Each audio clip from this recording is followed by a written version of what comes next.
سلام بچه، خوش اومدید به ویدیو جدید. امروز قراره بریم که ریاکت بکنیم به مسابقه دیدن دو نوجوان افغانستان در مقابل ایران.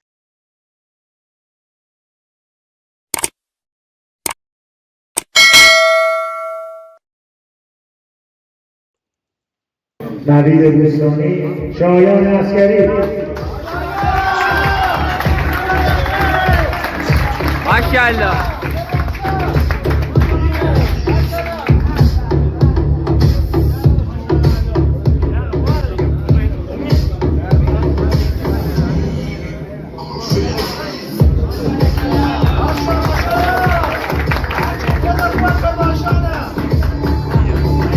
ایرانی هم یه خالکوبی زده رو سینه. شما نظرتون چه؟ نظرتون حتما تو کامنت بنویسید. من که فکر کنم ایرانی میبره، ولی اگه هم افغانی هم برد بازم چرا امیدوارم که ایرانی ببره.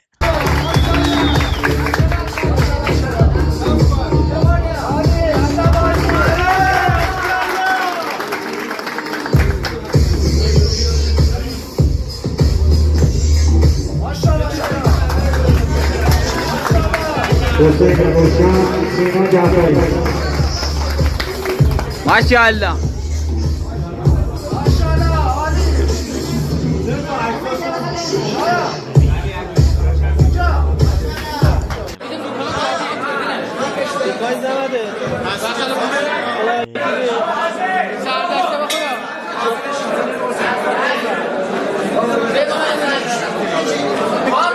من قاطی کردم کدومش ایرانی بود.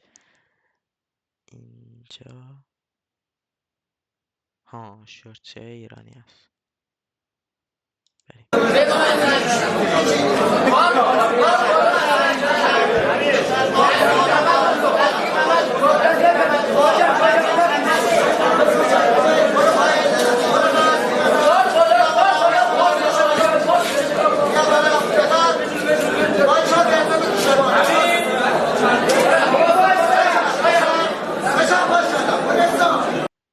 چقدر هم پای اینا استخونیه بابا. من برم اینا دوتاشونو فهم میزنم دیگه.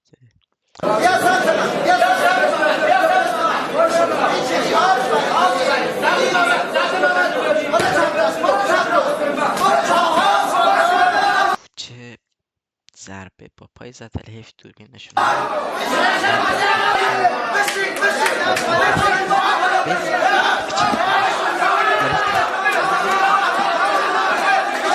نشون نمیده.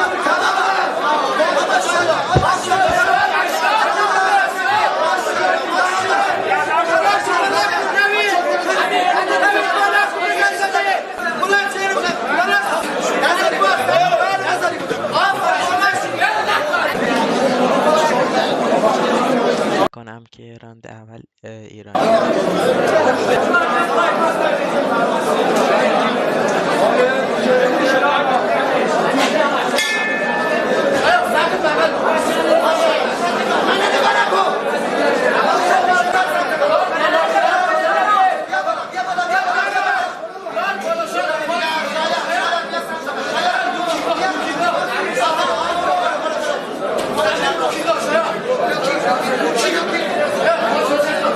اینجوری جذبه باز شد، ولی اصلا نیست.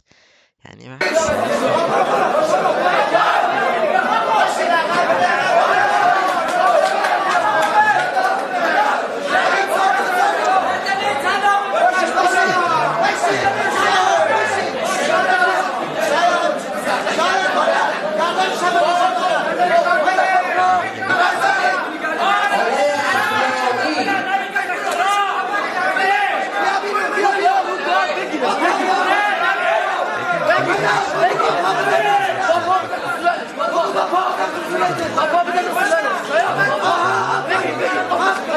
خودم مربیم است.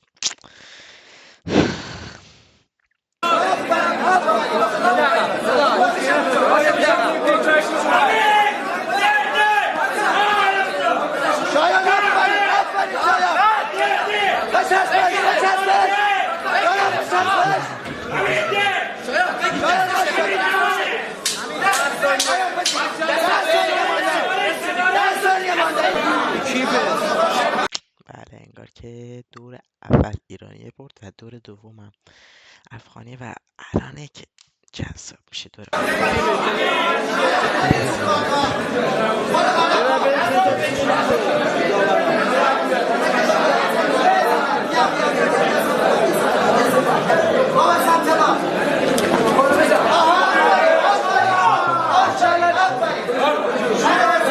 هر وقت MMA بازی میکنن یعنی درگیر میشن با یکی همچین چیزی مثلا، چون من وقتی نمیدونم چرا وقتی منو میزنن دردی احساس نمیکنم و هر وقت مثلا منو میزنن و من یکم مثلا چیز میشم عصبانی میشم و میرم سمتشون و دردم احساس میکنم هر دفعه مثل این کاری که افغانی کرد الان اینجوری میگم همین تموم شد بعد میرم میزنم. حالا خدا کنه که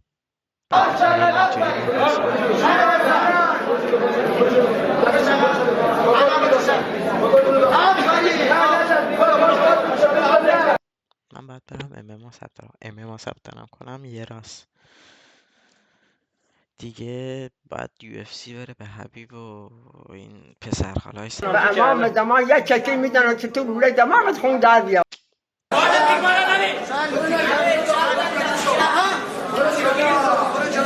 بخشی پاس میکنم ولی ببین من یعنی باشم دوتاشون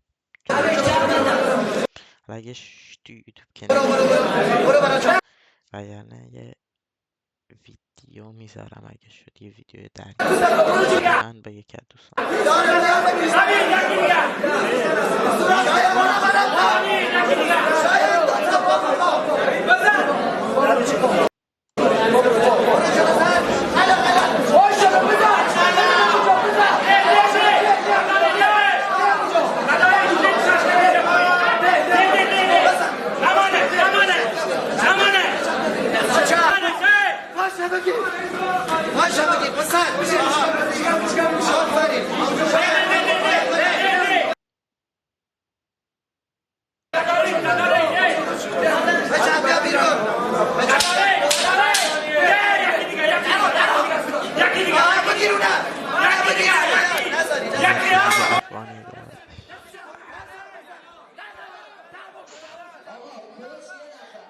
لعنت بهش حاجی برد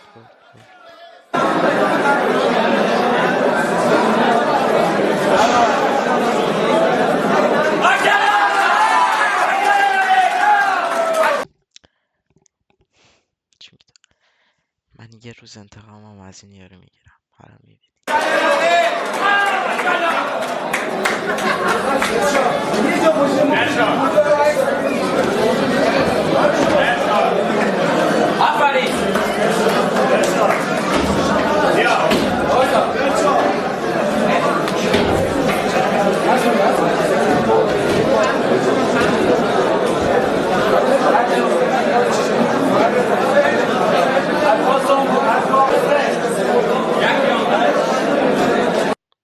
و بله این ویدیو هم تموم شده تا یه ویدیو دیگه. خدا نگهدار. Bands on the way, just bought a safe. Ooh, crib with a gate. I need me a lake, but that's on the way. Ooh, yeah, that's on the way. Yeah, that's on the